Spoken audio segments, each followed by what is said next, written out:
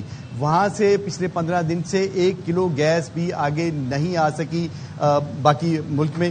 وہ اس کی وجہ وہ یقیناً ایک تو لا اینڈ آرڈر سچویشن ہے, دوسرا کچھ اور بھی کہا جا سکتا ہے, وہ آپ بہتر جانتے ہیں. ایک اور راستہ ہے, یہ وجہ میرا ذہن جو ہے نا یہ ایکسیپٹ نہیں کر پاتا. مجھے ایک بات بتائیں, اسٹریٹ آف ہارمز بند تھی, سرکار کی جانب سے جو پیٹرول کی قیمتوں کا تعین کیا جاتا تھا ہفتہ وار فرائیڈے کو, وہ ایک قیمت ہوتی تھی. اب اگر اس قیمت کے علاوہ پیٹرول پمپس جو ہیں وہ اپنی من مانی قیمتوں پہ پیٹرول بیچنا شروع کر دیتے تو یہ تو پاسبل نہیں تھا. یہاں پر ساری انتظامیہ جو ہے وہ متحرک ہو جاتی. اسی طرح ہی جب اوگرا کی جانب سے سرکاری ریٹ کا تعین کر دیا گیا ہے, پھر یہ ایل پی جی وینڈرز اپنی من مانی قیمت پہ کیوں بیچ رہے ہیں؟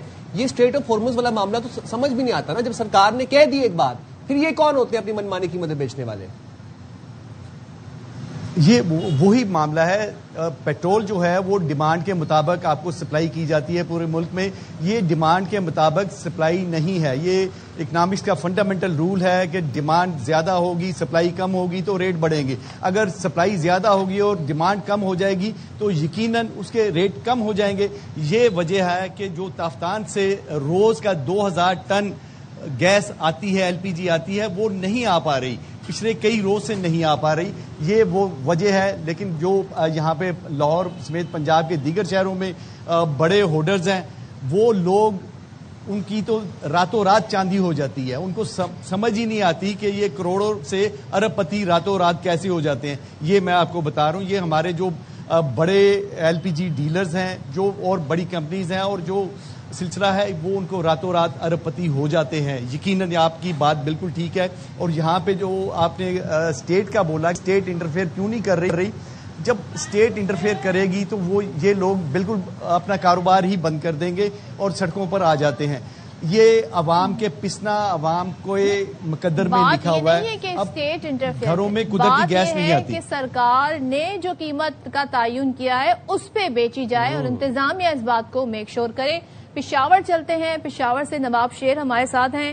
نواب شیر صاحب ہمیں بتائیے گا, کیا پشاور میں بھی یہی صورتحال ہے؟ وہاں پہ کیا دکاندار بہانہ بنا رہے ہیں کیونکہ قیمت وہاں بھی زیادہ بتائی جا رہی ہے, 308 سے تو بہت ہی زیادہ بتائی جا رہی ہے.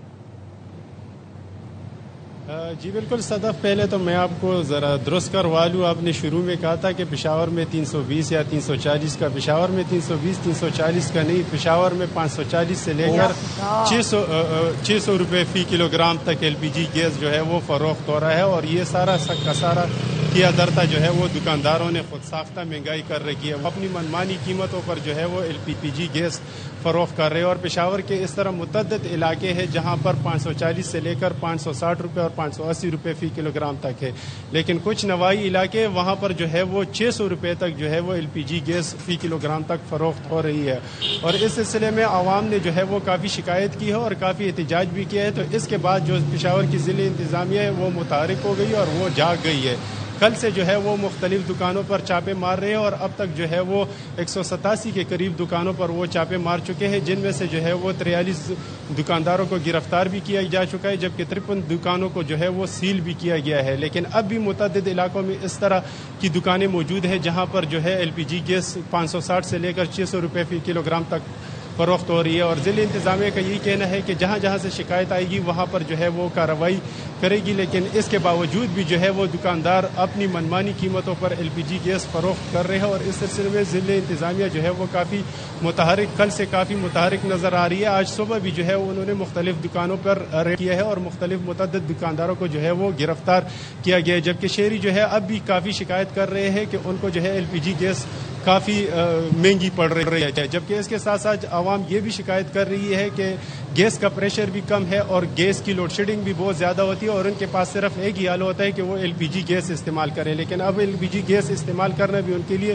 مشکل ہوتا جا رہا ہے کیونکہ ان کی قیمتیں جو ہے وہ روز بروز بڑھتی جا رہی ہے اور یہ سارے دکاندار جو ہے وہ خود ساختہ اس میں انہوں نے اضافہ کیا ہے۔ تو یہی وجہ ہے کہ جس طرح میں نے بتا دیا ہے کہ ضلع انتظامیہ جو ہے وہ جاگ گئی ہے اور متحرک ہو گئی ہے اور مختلف علاقوں میں جو ہے وہ اس وقت ضلع انتظامیہ کے جو افسران وغیرہ ہے وہ چھاپے مار رہے ہیں اور متعدد دکانداروں کو جو ہے وہ گرفتار بھی کیا گیا ہے، جبکہ کچھ دکانوں کو سیل بھی کیا گیا ہے اور مزید کے خلاف بھی جو ہے وہ کارروائی کا سلسلہ جاری ہے۔ متحرک ہو گئی ہے in like Lahore and Karachi. بہت شکریہ انور الماس اور نواب شیر، آپ ہمیں اپڈیٹ کریں۔ ویسے الحمدللہ دو ہمارے نمائندے لاہور اور پشاور انہوں نے مجھے کریکٹ کیا کہ آپ صحیح قیمت نہیں بتا رہی، میں 320 بتا رہی تھی، کہیں میں 450 بتا رہی تھی، انہوں نے بتایا جی 550 کیا 560 580 اور 500 کی قیمتیں چل رہی ہیں۔ حیران ہے جناب، یہ تو بڑی حیران کن اور پریشان کن صورتحال ہے۔ عرفان کھوکھر صاحب ہمارے ساتھ موجود ہیں، چیئرمین LPG ایسوسی ایشن۔ بہت شکریہ عرفان صاحب، آپ نے پروگرام کے لیے وقت نکالا۔ سر، اوگرا کی جو نرخ ہیں، جو کہ سرکاری نرخ ہیں، اس کا تعین کیا گیا 308.76 روپے۔ مارکیٹ میں LPG پر KG مل رہی ہے کراچی، لاہور اور میں اگر بات کروں پشاور کی 550 پلس ہی مل رہی ہے، من مانے ریٹس کے اوپر، جس کا جہاں پر جو دل کر رہا ہے وہ اس ریٹ کے اوپر پر KG LPG سیل کر رہا ہے۔ کیا وجہ ہے سر اس کی؟ بسم اللہ، بہت شکریہ جی۔ میں سب سے پہلے الماس خان صاحب بڑے پرانے ساتھی ہیں، سینئر ساتھی ہیں، اور باقی بھی نواب شیر اور باقی سب کے میں جواب دینے سے پہلے ایک میری گزارش ہے کہ میں سب سے پہلے گورنمنٹ بلوچستان کا مشکور کو ناخوشگوار واقعہ ہوا اور چیمبر کوئٹہ نے گورنمنٹ کے ساتھ بیٹھ کے نیگوشیشن کی اور وہاں پہ حالات معمول کے مطابق آئے اور جس سے ہمارے غریب ڈرائیورز کی جو افسوسناک واقعہ ہوا ان کو سیکیورٹی ملی، اور میں کوئٹہ چیمبر کا اور گورنمنٹ بلوچستان کا بھی اب آگے بات پرائز کی۔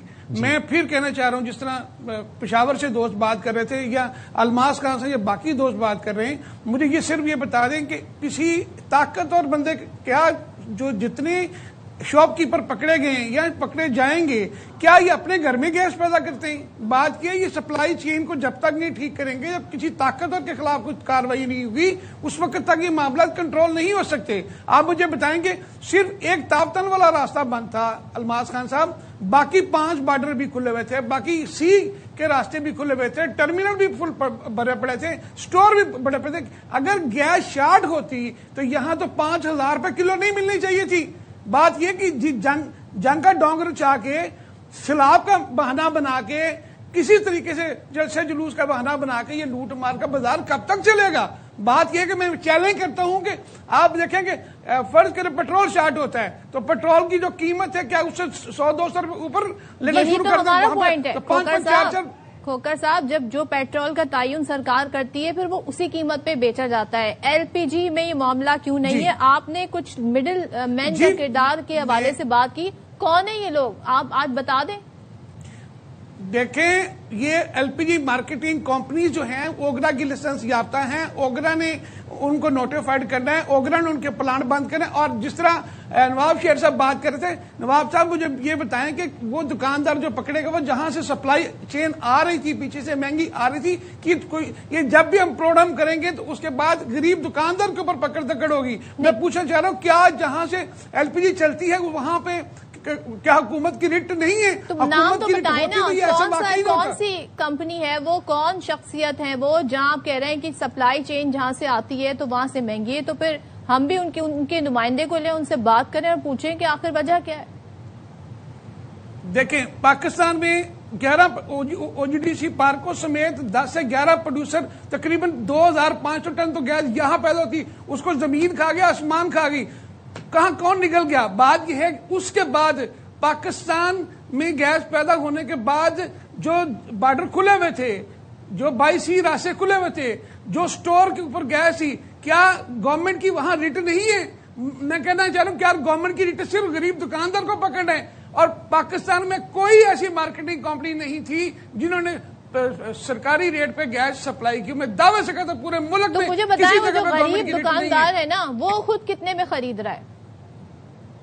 دیکھیں، اس دکاندار کی یہ جو 200-300 روپے پہاڑوں میں آج 700 روپے کی KG گیس ہے، سرکاری قیمت آپ دیکھیں 309 روپے دکاندار کی بیچارے کی کتنی ضرورت ہے, 10, 15, 20 روپے لے جائے گا. بات یہ ہے کہ یہاں سے سپلائی چین چلتی ہے, جو امپورٹر سسٹم ہے, ان کو مانیٹر کیا جائے.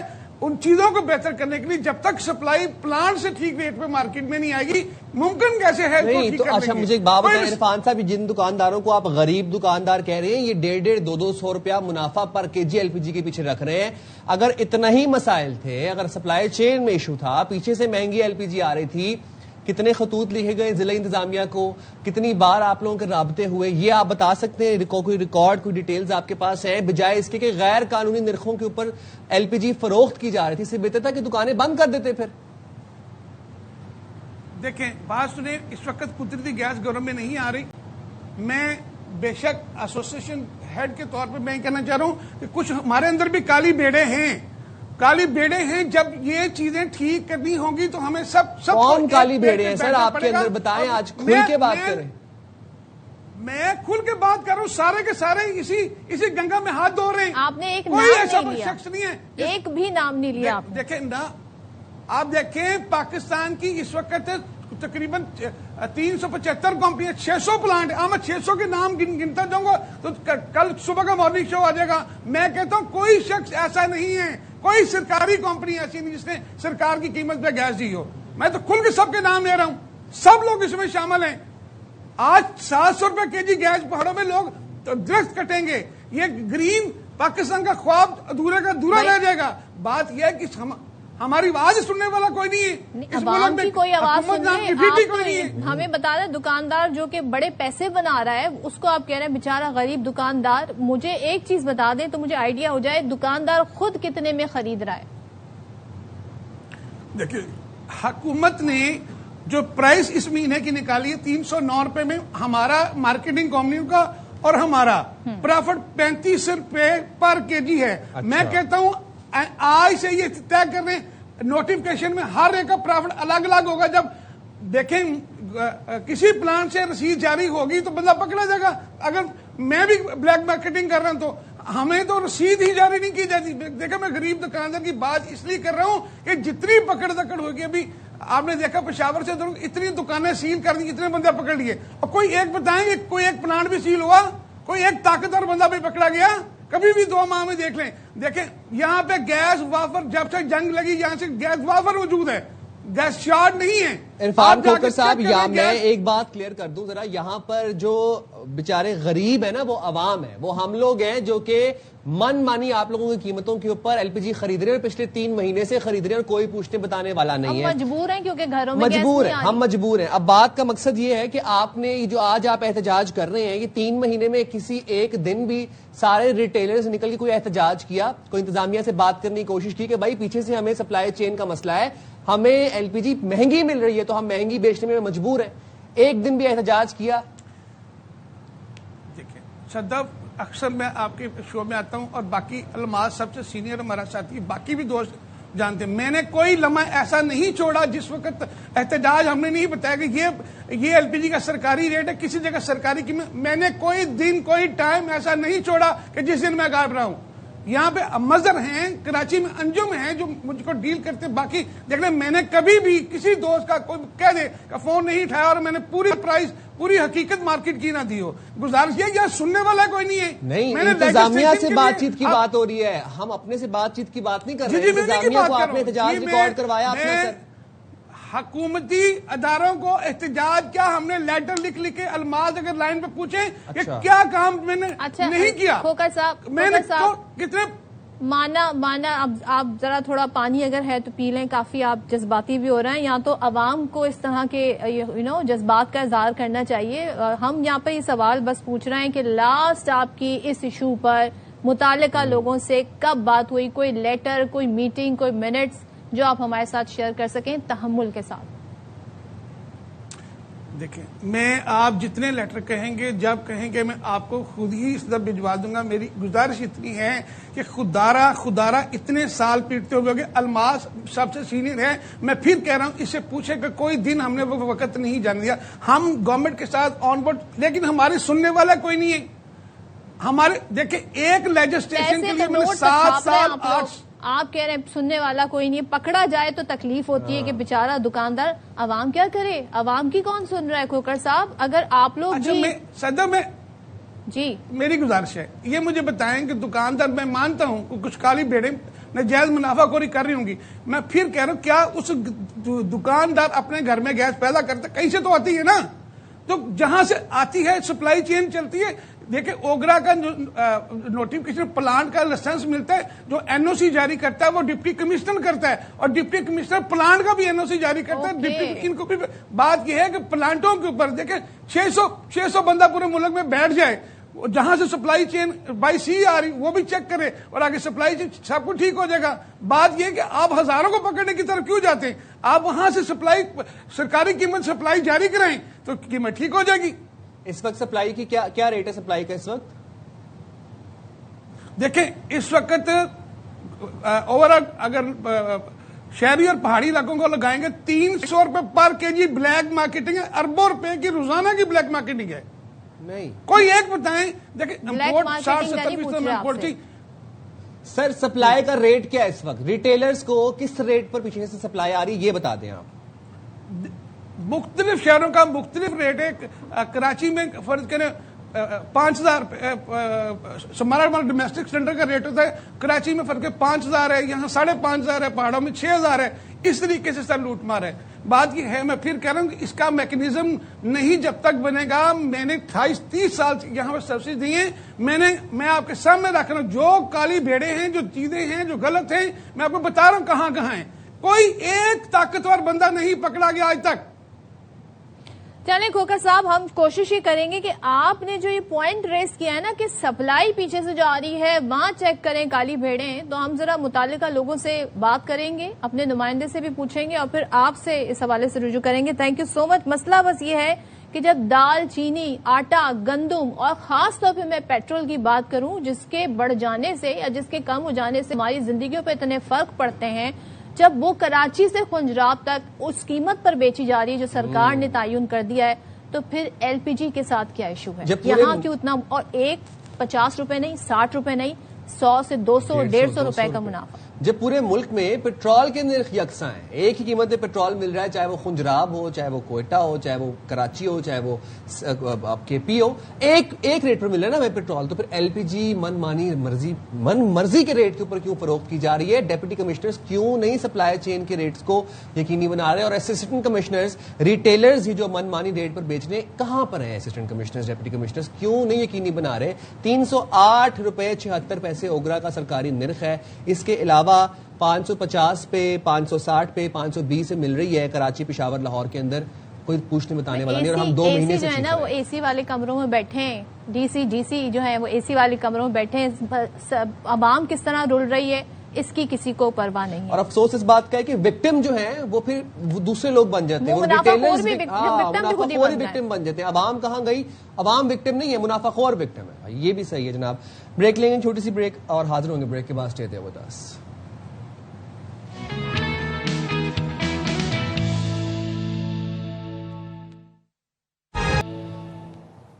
السلام علیکم, ویلکم بیک ٹو باخبر سویرا. جناب ایک بڑی حیران کن سی سچویشن ڈیولپ ہوتی نظر آ رہی ہے ہمیں, خاص طور پر اگر ہم ایم کیو ایم کی بات کریں, ایم کیو ایم کے اندرونی پالیٹکس کی بات کریں. 2 وفاقی وزراء ایک دوسرے کے سامنے کھڑے ہو گئے ہیں اور ایسے بیانات آ رہے ہیں, مطلب بہت ہی کوئی عجیب و غریب قسم کی زبان استعمال کی جا رہی ایک دوسرے کے حوالے سے. اچھا, یہ جو سلسلہ شروع ہوا یہ مصطفیٰ کمال صاحب جو کہ وفاقی وزیر ہیں اور پہلے پی ایس پی میں ہوتے تھے, پھر ایم کیو ایم پاکستان کا حصہ بن گئے, انہوں نے بیان دیا خالد مقبول صدیقی کے حوالے سے. اس کے بعد سے ہم دیکھ رہے ہیں کہ یہ پارٹی جو سندھ اسمبلی میں ایز اپوزیشن پارٹی ہے, جن کا کام حکومت پہ چیک اینڈ بیلنس رکھنا ہے, وہ آپس میں لڑ پڑے. اب ہو کیا رہا ہے, چیئرمین کی جو کرسی کا جھگڑا ہے نا, ایک جب کرسی کا جھگڑا ہے نا ہر جگہ ایسے ہی کر دیتا ہے, پارٹی آپس میں لڑ پڑی. آپ ہی دیکھیں خالد مقبول صدیقی اور مصطفیٰ کمال میں لفظی جنگ شروع ہوئی. اچھا, ایک دوسرے کے خلاف پھر بیانات ایسے آنے لگے, الزامات بھی ماضی کے نکال کے آنے لگے. خالد مقبول صدیقی کہتے ہیں جبر سے نہیں ڈرے, اس کے غلاموں سے کیا ڈریں گے, ہم نہیں تم استعمال ہو رہا ہے. اچھا, یہ میں نہیں کہہ رہی, یہ میں بتا رہی ہوں کیا الفاظ استعمال ہے. وہ ملے گا جو ایم کیو ایم چاہے گی, اوقات میں رہو,